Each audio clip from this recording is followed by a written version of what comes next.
Hello everyone, welcome you all at Lokesh sir unlimited study zone. तो चलिए, electrostatics 2 चल रहा है और शायद तक ये हमारा लास्ट लेक्चर होगा आज। तो इसके क्वेश्चंस करते हैं, थोड़े से डेरिवेशंस और न्यूमेरिकल बचे हैं। तो क्वेश्चन देखिए, calculate the loss of energy when charge conductor two charge conductor are connected. तो कल मैंने थोड़ा सा आपको बताया था कि अगर आपके पास दो चार्ज कंडक्टर है, एक का पोटेंशियल V1 है और एक का पोटेंशियल V2 है, अगर आप इन दोनों चार्जेस कंडक्टर को जोड़ देते हैं तो हाई पोटेंशियल से जो चार्ज होता है वो लोअर पोटेंशियल की तरफ चलता है। कब तक चलता है? जब तक कि दोनों के पोटेंशियल इक्वल ना हो जाएं और दोनों कॉमन पोटेंशियल पे हो जाते हैं, जिसकी वैल्यू मैंने कल पढ़ाई थी आपको, C1 V1 plus C2 V2 divided by C1 plus C2, ये बताई थी मैंने बात। तो आज हमें क्या करना है? आज हमें ये बताना है कि calculate the loss of energy. जब ये चार्जेस यहाँ से यहाँ चलेंगे तो कुछ एनर्जी का लॉस होता है। मतलब प्रोसेस क्या है कि कंडक्शन के पहले जब दोनों अलग अलग थे तो एनर्जी कितनी थी, उस एनर्जी को मान लेना U इनिशियल UI, और कंडक्शन के बाद जो एनर्जी बचेगी बनेगी सिस्टम की, मतलब इसकी और इसकी, उस एनर्जी को मान लेना U फाइनल, और आप दोनों एनर्जी का डिफरेंस फाइंड कर देना U initial minus U final. यही कहलाएगा लॉस ऑफ एनर्जी।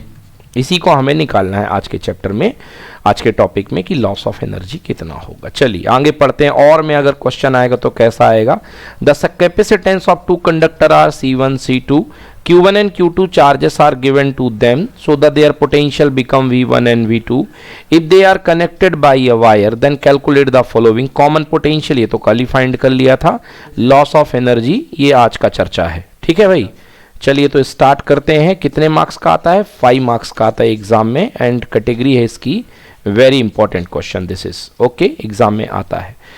चलिए तो देखते हैं नेक्स्ट पेजेस में क्या है भाई इसका आंसर।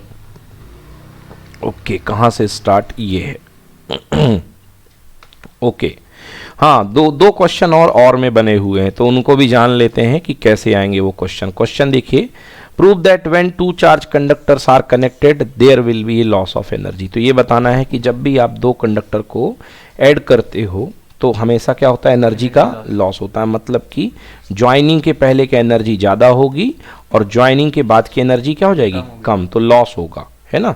इसको मैं बच्चों को ऐसे याद कहलाता हूँ कि शादी के पहले दोनों सिस्टम की एनर्जी ज़्यादा होती है, ये वर है ये वधू है। आफ्टर द ज्वाइनिंग उनके पोटेंशियल इक्वल हो जाते हैं, तो दोनों रेस्ट इन पीस हो जाते हैं, मतलब शांत मुद्रा में आ जाते हैं, इसकी एनर्जी कम हो जाती है इस सिस्टम की। ओके ना, तो यही तो ये आपका सर्वोत्तम समय होता है, इसके बाद आपकी एनर्जी कम हो जाती है। ऐसे याद करने का तरीका है ये। There will be a loss of energy. Next, in redistribution of charges और में क्वेश्चन आएगा, there is loss of energy, deduction expression for confirm the answer. इसको आंसर करने के लिए कंफर्म करें। तो 4 तरीकों से एक क्वेश्चन कैसे भी आ सकता है।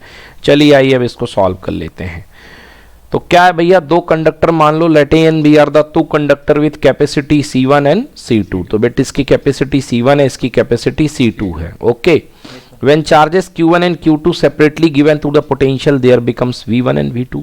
अब स्टार्टिंग की कहानी ये है कि पहले ये कंडक्टर था और दूसरा कंडक्टर ये था before joining.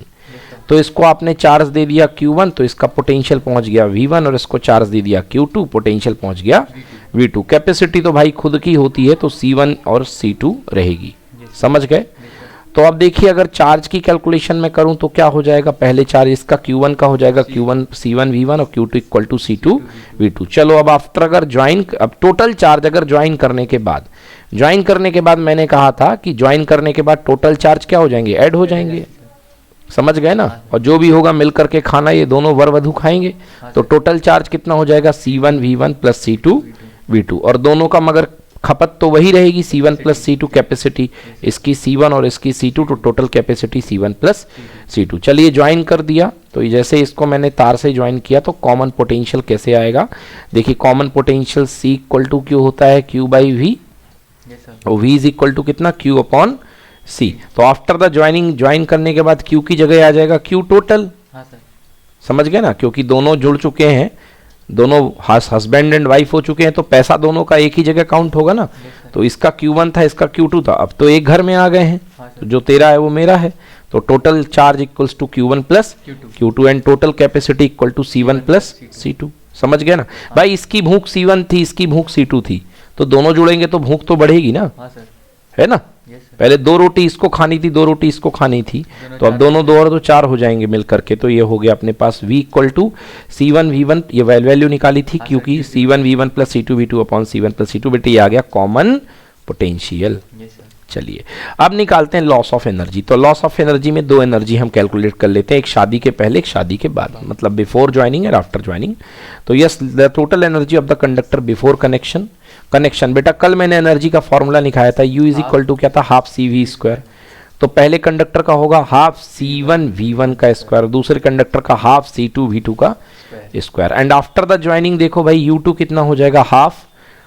After the joining total क्या हो जाएगा, हाफ कैपेसिटी है C1 बट पोटेंशियल हो चुका है V स्क्वायर, और कैपेसिटी C2 और पोटेंशियल क्या हो चुका है V स्क्वायर। या ऐसा नहीं करना है तो ऐसा भी देख लो कि 1/2 टोटल कैपेसिटी जुड़ने के बाद क्या हो चुकी है, C1 प्लस C2, ये आ गया C1 plus C2। And joining के बाद टोटल जो पोटेंशियल हो चुका क्या हो जाएगा, common potential V square.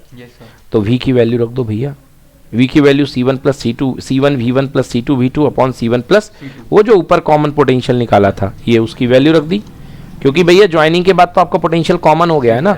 Yes, तो ये हो गया है, सॉल्व कर लिया। देखो क्या हो जाएगा, ये होल स्क्वायर है तो एक स्क्वायर से एक C1 प्लस C2 कैंसिल, तो ये आ गया अपने पास टोटल एनर्जी सेकेंड केस में।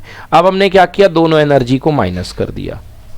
तो आपको ये थोड़ी सी बस एलजेब्रा यूज करनी है, वही बचपन वाली, ये एलजेब्रा यूज कर लो। इसके बाद क्या हो जाएगा, देखो C1 V1 स्क्वायर से C1 V1 square cancel, C2 V2 square से C2 V2 square cancel, C1 C2 C1 C2 C1 C2 क्या है, कॉमन है कि नहीं है। तो आप कॉमन ले लेंगे तो बेटा कितना बचेगा, 1/2 यहाँ आएगा C1 C2 और अपॉन में क्या है बेटा C1 प्लस C2। तो अंदर क्या बच गया भैया, अंदर बच गया V1 square plus V2 square minus 2V1 V2। बोलो यस और नो। ये क्या है भाई, ये क्या है, इसको क्या लिख सकते हैं, ये तो A माइनस B का होल स्क्वायर है, V1 माइनस V2 का, बिकॉज माइनस आ रहा है ना, माइनस आ रहा है ये। तो इसको मैं फिर से क्या लिख सकता हूँ, डेरिवेशन को यहाँ लिखना पड़ रहा मुझे। तो 1/2 C1 C2 upon C1 plus C2 और V1 माइनस V2 का whole square. What is this, this is change of energy delta U, U1 minus U2। Okay, U1 minus U2। देखिए ये भी पॉजिटिव है, ये आ गया आंसर, एनर्जी का आपको चेंज बोला, ये इतना दे दो। समझ गए ना। अब इस चीज को कंफर्म करो कि ये लॉस हो रहा है, कि एनर्जी लॉस हो रही है, कि गेन हो रही है। तो ये भी पॉजिटिव है, कैपेसिटी भी पॉजिटिव है, और किसी का होल स्क्वायर भी क्या है, पॉजिटिव। मतलब delta U is always greater than 0। Delta U क्या था, U1 minus U2 is greater than 0। तो U2 को इधर ले जाइए तो क्या हो जाएगा, U1 ग्रेटर देन U2। मतलब कि शादी के पहले के एनर्जी हमेशा शादी के बाद की एनर्जी से ज्यादा होती है। समझ गए ना। तो इनिशियल एनर्जी ज्यादा होगी before the connection, and final connection energy क्या हो जाएगी, कम हो जाएगी। Any doubt. तो इस तरीके से ये डेरिवेशन हमारा होता है। इसका बढ़िया डेरिवेशन, इसको आप कर लीजिएगा एक बार, ये नोट्स आपको मिल जाएंगे, इसको अभी क्लियर कर लीजिएगा। डन। यस। ओके, तो इसको जो हमने देखा अभी, उसको एक बार फिर से मैं रिकॉल कर रिवाइज कर देता हूँ। ये देखिए, ये आ गया था, ये होल स्क्वायर, इसके बाद ये कर लिया, इसके बाद बताया कि ये भी पॉजिटिव, ये भी पॉजिटिव, ये भी positive. So delta U is equal greater than 0, तो U1 equals to 0। Hence there energy before joining is greater than energy after the joining, so there is loss of energy, और energy का लॉस इतना है। ठीक ना। चलिए next Van de Graaff generator है। तो ये जो है सिलेबस से रिमूव हो चुका है वेन डी ग्राफ जनरेटर। फिर भी बता देता हूँ वेन डी ग्राफ जनरेटर क्या होता है बेटा। ये हाई पोटेंशियल डिफरेंस को जनरेट करने वाली एक डिवाइस होती है, जिससे कि बहुत ज़्यादा पोटेंशियल जनरेट होता है। समझ गए ना। अब नए सिलेबस में देख लेंगे कि ऐड है कि नहीं है, बट आई थिंक ये रिमूव हो चुका है, so it is remove from the syllabus, तो इसको पढ़ने की ज़रूरत नहीं है ना। ये इसमें क्या होता है कि यहाँ से एक सोर्स लगा होता है, सोर्स से पॉजिटिव चार्ज जो होता है बेटा बेल्ट लगा हुआ है, बेल्ट से पॉजिटिव चार्ज ऊपर जाता है। समझ गए ना। यस, पॉजिटिव बेल्ट से, हाँ बिल्कुल सही। अब यहाँ पर जाकर के इंडक्शन से ये पॉजिटिव चार्ज इस सरफेस पे आता जाता है, तो जितना ज़्यादा यहाँ से जाएगा सोर्स से चार्ज, वो इसके ऊपर चार्ज कंटिन्यूसली बढ़ता जाता है इस गोले के ऊपर, तो ये पोटेंशियलाइज होता जाता है हाई एंड हाई। चलिए भाई अगली बात, नेक्स्ट क्वेश्चन करते हैं, क्वेश्चन नंबर 4। ये जो है वैल्यू बेस्ड क्वेश्चन है, एक सेकेंड देखते हैं इसका आंसर क्या है। Question number 4 done. ओके, ये देखते हैं इसको, एक minute. Okay, value based question है, इसको कर लेते हैं। यस, इंपॉर्टेंट है ये, तो इस क्वेश्चन को अपन जो है कर लेते हैं। इसको पूरा पढ़ेंगे फिर समझ में आएगा ये क्या कह रहा है। चलिए देखिए क्वेश्चन है, when Anil opened the cap of the tap then he found that no water coming out of it. जब अनिल ने वाटर टैप खोली है तो उसने देखा कि भाई कोई भी पानी नहीं आ रहा है टैप से, है ना। यस, अनिल ने वाटर की टैप ओपन करी और उसने देखा कि कोई भी पानी नहीं आ रहा है। Then he open the cap of the water tank and found no water in the tank. उसके बाद वो टैंक के ऊपर जाता है, देखता है कि भैया टैंक में क्या पानी है कि नहीं है, तो उसने देखा तो उसमें पानी नहीं है। So fill up the water the tank and he switch off the motor and found motor is not starting. अब उसने टैंक को भरने के लिए मोटर चालू करी तो उसने देखा मोटर स्टार्ट नहीं है। Then he called the electric technician. उसने इलेक्ट्रिक टेक्नीशियन को बुलाया। The technician said him on checking the condenser of the motor is not functioning. तो मोटर वाले ने देखा उस मोटर को और बताया कि भैया इसमें लगा हुआ कंडेंसर यानी कैपेसिटर काम नहीं कर रहा है। On replacing the capacitor the motor start working. Condenser को उसने रिप्लेस कर दिया, कैपेसिटर को रिप्लेस कर दिया और मोटर अपना काम करना शुरू कर देती है। समझ गया ना। Answer the following question. अब इन क्वेश्चंस का आंसर कीजिए कि बताइए आपको इन क्वेश्चंस का आंसर क्या है। पहला, what values does Anil exhibit. Anil कौन सी वैल्यूज दिखाता है, तो भैया सबसे पहली बात उसने नल चालू किया, उसके बाद वो टंकी देखने गया, डायरेक्टली उसको नहीं बुला लिया, तो this is called presence of mind. Presence of mind है उसके पास। What is the function of condenser? Stored ना एनर्जी, यार एनर्जी को स्टोर करता है, एक्यूमुलेट चार्ज को करता है एंड कंजर्व द एनर्जी। बिल्कुल सही बात है। What is the total charge on the condenser? कल ही बताया था मैंने कि इसके ऊपर जितना प्लस उतना माइनस, तो total charge equal to zero. तो यार इसका टोटल चार्ज जीरो होता है।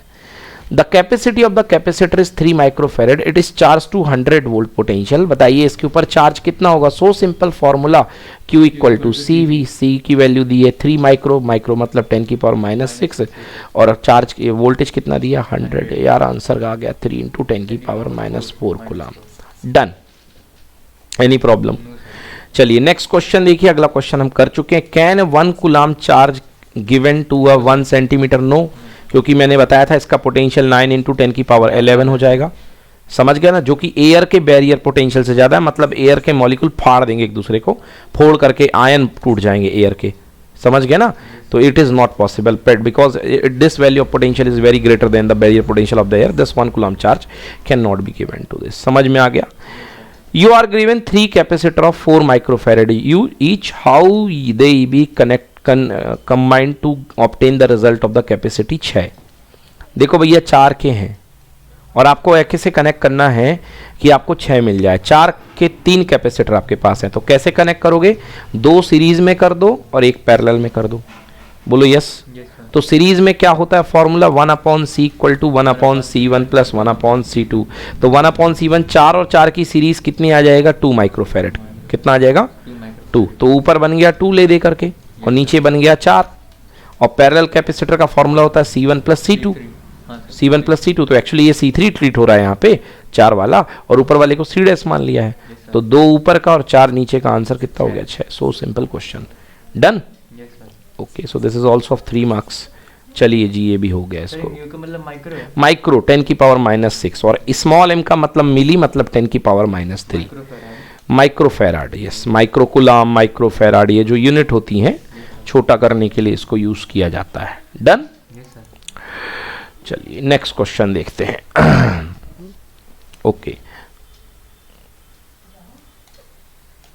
a hollow metallic sphere of radius 0.1 meter given 6 microcoulomb, calculate the potential। very simple, at the surface of the sphere at the center। भाई hollow है तो मैंने बताया था कि V constant, no electric field 0, गलत बात।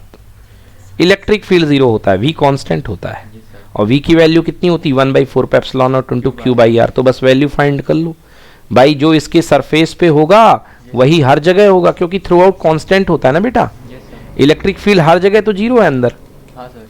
तो हर जगह v क्या होगा, कांस्टेंट, और जो इसके सरफेस पे होगा तो surface inside the sphere the potential remains same and equal that on the surface, so v will be same, but just apply the formula 1/4 epsilon not into q by r। सब कुछ तो पता है, not done, done बन जाएगा ना। चलिए, a test charge move from A to B and B to C and A to C in the electric field as shown in figure, potential difference between A and C. भाई देखो, a test charge move from A to B, B to C and A to C. देखो भैया, एक कहाँ से कहाँ जाता है, ए से लेके पहले बी जाता है और बी से लेके सी जाता है, और फिर एंड ए टू सी, और एक ए टू सी जाता है ना।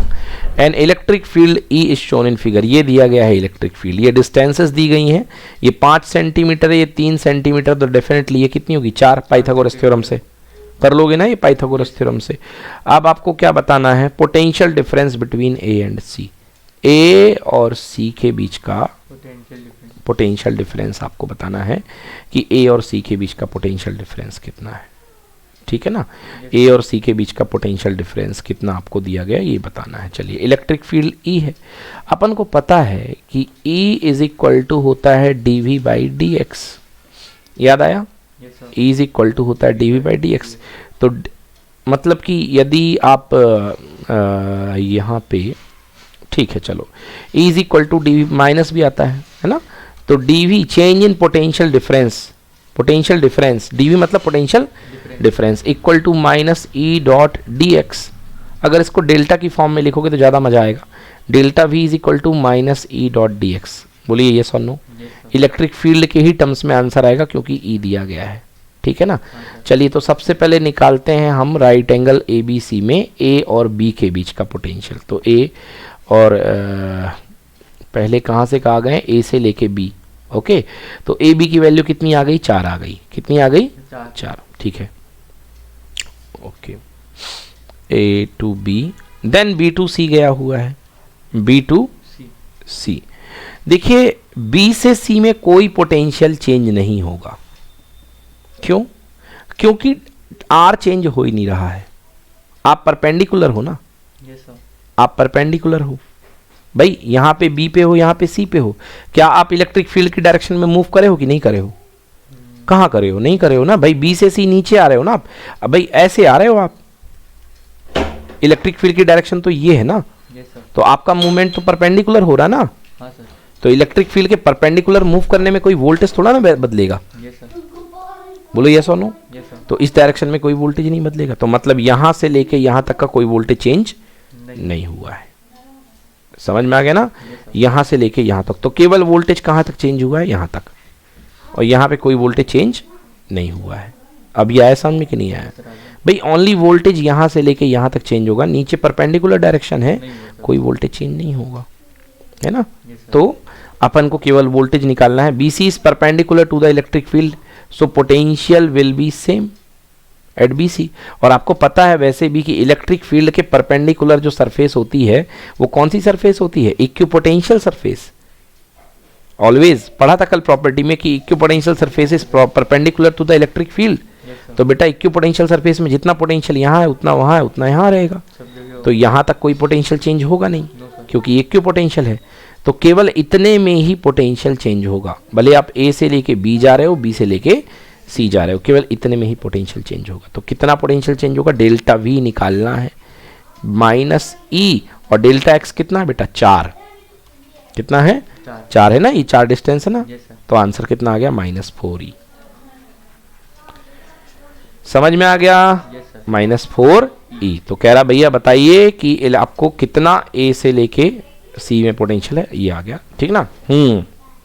नेक्स्ट है, कह रहा कि बताइए at which point electric potential will be high and why. Okay, -4E क्यों आ गया, फॉर्मूले से E dot D R, E dot D R by -E है, और डी आर की वैल्यू, डी एक्स की वैल्यू क्या 4 है, तो 4 इंटू ई -4E, ठीक है ना। चलिए देखिए अगला है, V A minus V C is equals to -4E electric field. अब इनका कहना है कि बताइए at which point electric potential will be high and why, किस पॉइंट पर पोटेंशियल इलेक्ट्रिक पोटेंशियल, देखिए बी का और सी का तो सेम है, बी का और सी का सेम है। अब रही बात ए पर और सी पर, किसका पोटेंशियल हाई है, ए पर और सी पर। तो मैंने कल बताया था कि हमेशा इलेक्ट्रिक फील्ड की डायरेक्शन में पोटेंशियल कम होता है। तो इलेक्ट्रिक फील्ड ऐसा जा रहा है, मतलब ए पर पोटेंशियल होगा ज़्यादा और सी पर पोटेंशियल होगा कम, या बी पर भी कम होगा क्योंकि इलेक्ट्रिक फील्ड की डायरेक्शन में है, ठीक ना। बट ये गलत लिखा, आई थिंक यहाँ लिखा हुआ therefore potential at point C will be more than potential at point A. No, बिल्कुल गलत है भाई, कहीं से कहीं तक सही नहीं है, ठीक है ना। ए पर ज़्यादा होगा और सी पर कम होगा क्योंकि इलेक्ट्रिक फील्ड की डायरेक्शन में हमेशा पोटेंशियल कम होता है, बढ़ता नहीं है। इलेक्ट्रिक फील्ड की डायरेक्शन में हमेशा पोटेंशियल कम होता है। क्लियर हो गया? तो वो गड़बड़ था, ठीक है ना। चलिए नेक्स्ट क्वेश्चन देखते हैं, है ना। चलिए नेक्स्ट देखिए, question number 5, identical water droplets having equal charge on each combined to a bigger drop, compare the capacity of the bigger drop with the small drop. देखिए यहाँ लिखना भूल गया है, 27 identical drops, identical water droplet, तो यहाँ पे लिख लेना पड़ेगा आपको, क्वेश्चन इनकम्प्लीट है 27। तो क्वेश्चन क्या है बेटा, छोटी छोटी पानी की 27 बूंदें हैं जिनमें सबके पास इक्वल चार्ज है, ठीक है ना।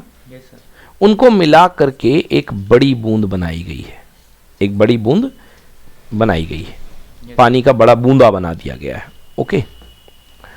अब कह रहा है कैपेसिटी कंपेयर करो बड़े वाले की छोटे वाले के साथ। तो इसकी कैपेसिटी अगर एक बूंद की स्मॉल सी थी और बड़े बूंद की कैपेसिटी कैपिटल सी है, या इसको मान लो सी बिग और इसको मान लो सी स्मॉल, तो आपको बताना है कि सी बिग का सी स्मॉल के साथ क्या कनेक्शन है, ठीक है ना। ओके, तो late consider the small drop की रेडियस है बेटा स्मॉल आर और बड़ी बूंद की रेडियस क्या है कैपिटल आर। एक छोटी बूंद की रेडियस क्या है स्मॉल आर, बड़ी बूंद की रेडियस क्या है कैपिटल आर, ओके। तो बड़ी बूंद के का वॉल्यूम क्या होगा, बड़ी बूंद का वॉल्यूम होगा 4/3 पाई कैपिटल आर का क्यूब, क्योंकि बड़ी बूंद की रेडियस आर है। और बड़ी बूंद का वॉल्यूम कैसे तैयार हुआ है, 27 छोटी बूंदों को मर्ज करके, यस और नो भाई। 27 आपने छोटी छोटी बूंदें मर्ज करी है तभी तो एक बड़ी बूंद बनी है। तो 424/3 से 4/3 पाई से पाई कैंसिल, बोलो yes. Capital R cube equal to 27 times of small R cube. So capital R equals to 27 का क्यूब रूट कितना हो जाएगा 3 एंड यहाँ पे आर आ गया। So R equals to 3r, R equals to 3r, ठीक है ना। तो इन फ्यूचर का भी जरूरत पड़ेगी तो r by small R equal to 3:1, okay. अब कह रहा कैपेसिटी का रेशियो बताओ, तो हम लोग जानते हैं कि C इज प्रोपोर्शनल टू क्या होता है R, तो C big upon C small या C small upon C big, इसने C small upon C big ले लिया है। तो यदि अपन C big upon C small ले लेते हैं तो C बिग की रेडियस कितनी निकली है कैपिटल R, और C स्मॉल की रेडियस कितनी निकली स्मॉल r।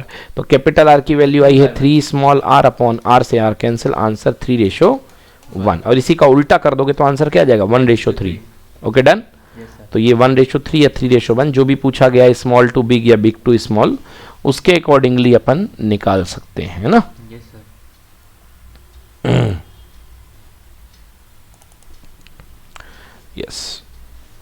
यस तो देख लीजिए यहाँ पे बड़े और छोटे में निकाला गया है तो C big upon C small equals to 3:1, ठीक है ना 3:1। और यू कैन से कि C1 upon C2 is equal to आ गया 3:1, ओके। तो C1 is equal to 3 times of C2, मतलब जो बड़े बूंद की कैपेसिटी होगी वो छोटे की कितनी गुना होगा 3 गुना। समझ में आया ना, ओके। चलिए next question, how the 3 capacitor 3 microfarad each be connected that the such resultant resistance equal to 9 microfarad. तो 3 का पैरेलल कर दो तो 9 आ जाएगा, समझ गए ना।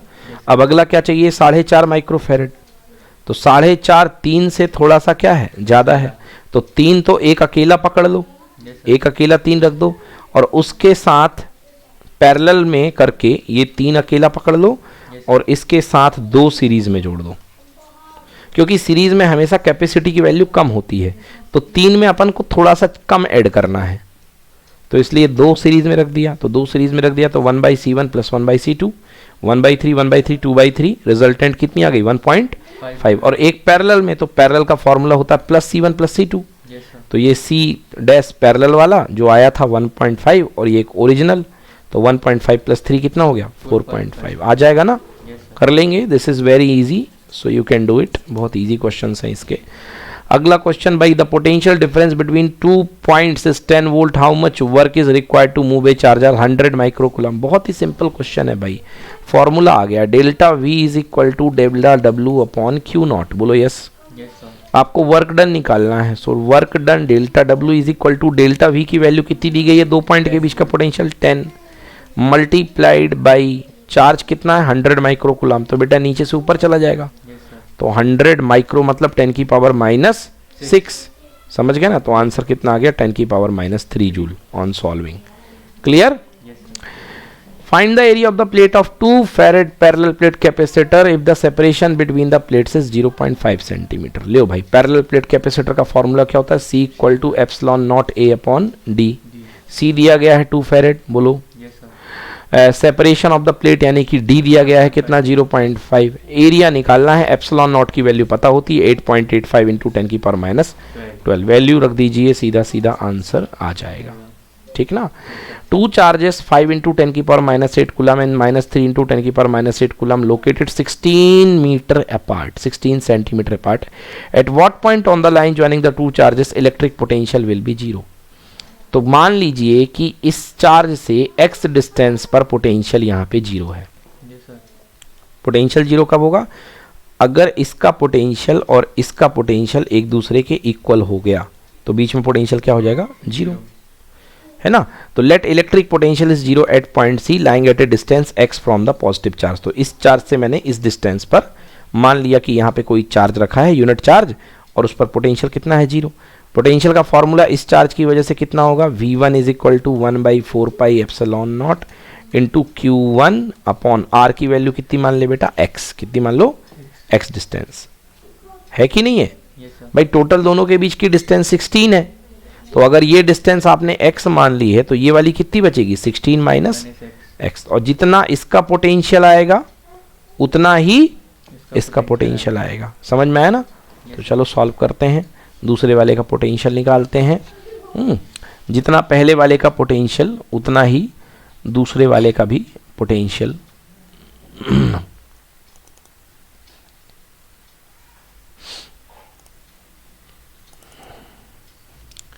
यस, देखिए, तो you can say Q1 equals to इतना हो जाएगा, Q1 इक्वल्स टू, ये देख लीजिए, Q1 इज इक्वल्स टू हो जाएगा इतना गिवन है, Q2 इक्वल्स टू इतना गिवन है। 2 चार्ज रखे हुए हैं Q1 एंड Q2, ओके। इनके बीच में मैंने x डिस्टेंस पे कोई पॉइंट मान लिया यहाँ पे जिसपे पोटेंशियल 0 है, समझ गए ना। तो मैं क्या कहूँगा, जितना इसका पोटेंशियल आएगा उतना इसका पोटेंशियल आएगा, मतलब इसकी वजह से पोटेंशियल इसकी वजह से पोटेंशियल इक्वल हो जाएगा। या आप कह लो कि टोटल पोटेंशियल, इसका पोटेंशियल और इसके पोटेंशियल का सम कितना होगा 0। तो ये ले लीजिए V1 + V2 इक्वल टू 0। पहले वाले का पोटेंशियल कितना होगा 1/4πε0 Q1 अपॉन AC, क्योंकि ये C है, और Q2 वाले का कितना होगा 1/4πε0 Q2 अपॉन C भी, बस वैल्यू पुट कर दो। 1/4πε0 कॉमन ले लिया, Q1 की वैल्यू 5 माइक्रोकूलम, Q2 की वैल्यू 3 माइक्रोकूलम, माइनस में है तो बेटा बीच में यहाँ पे क्या आ जाएगा माइनस, ये रख दिया माइनस, ठीक है ना। कर दिया, और ये डिस्टेंस x है और टोटल कितनी थी 16 थी, टोटल कितनी थी 16। तो जब ये x कट गया 16 में से तो ये वाली डिस्टेंस कितनी बची 16 - x, तो ये 16 - x। क्लियर है। 1/4πε0 की वैल्यू पुट कर दी है इन्होंने, या 4πε0 सॉरी 0 के साथ चला गया, 0 हो गया, और सॉल्व कर लिया। तो सॉल्व करने पर x की वैल्यू कितनी आ गई 10 सेंटीमीटर। क्लियर है जी। तो ये हो गया अपने पास 10 सेंटीमीटर। तो ये पहला केस था कि अगर चार्ज दोनों के बीच में हो तो कितना होगा, पोटेंशियल 0 कब होगा। अब दूसरा केस है अगर चार्ज बाहर बैठा हो, अगर चार्ज बाहर बैठा हो, तो मैंने मान ली कि चार्ज A से कितने डिस्टेंस पे है, x डिस्टेंस पे C चार्ज बैठा है, तो ये 16 है, यहाँ तक की, तो ये वाली डिस्टेंस कितनी होगी, x minus x minus 16, x बड़ा है ना, तो x माइनस 16 होगी। So again potential equal to 0, दोनों का सम इक्वल टू 0। तो सॉल्व कर दिया तो answer 2x minus 80 equal to 0, तो आंसर आ गया कितना, x equal to 40 centimetre from the positive charge. तो दो आंसर आ रहे हैं, एक आ रहा है 10 सेंटीमीटर और दूसरा आ रहा है 40 सेंटीमीटर। दो केस बनेंगे इसमें, ठीक है ना, दो केस बनेंगे। एक यहां पर आपको चार्ज ले सकते हो आप, है ना, और एक वहां पे भी ले सकते हो। क्लियर हुआ, बन जाएगा, ओके। और याद रखिएगा बेटा कि हमेशा जो चार्ज होता है, हमेशा जो पोटेंशियल होता है वो कम चार्ज वाले के पास में 0 होता है। आप ध्यान से देखो, इसका चार्ज कितना था, 5 × 10 की पावर -8, और इसका कितना था, -3 × 10 की पावर -8। तो एक पॉइंट तो आपको 0 पोटेंशियल का यहाँ मिलेगा कहीं पर बीच में, और एक पॉइंट आपको इसके पास नहीं मिलेगा, कमजोर वाले के पास मिलेगा, इसके पास, क्योंकि नेगेटिव का इफेक्ट तो यहाँ पे नेगेटिव मिलेगा, बट इस वाले पॉजिटिव का पॉजिटिव इफेक्ट यहाँ पे भी क्या पॉजिटिव मिलेगा, तो दोनों 0 हो जाएंगे। समझ गए, यस। तो एक पॉइंट आपको ये मिला v इक्वल टू 0 का, और एक पॉइंट आपको ये मिला v इक्वल टू 0 का। क्लियर है, चलिए अगला है, नेक्स्ट है, determine the equivalent capacitance between a and b। तो ये पॉइंट a है और ये पॉइंट b है, आपको निकालना है इक्विवेलेंट कैपेसिटेंस। तो ये बहुत अच्छा क्वेश्चन है, इसको समझिए बेटा। इस पॉइंट को C मान लो और इस पॉइंट को D मान लो, मान लिया।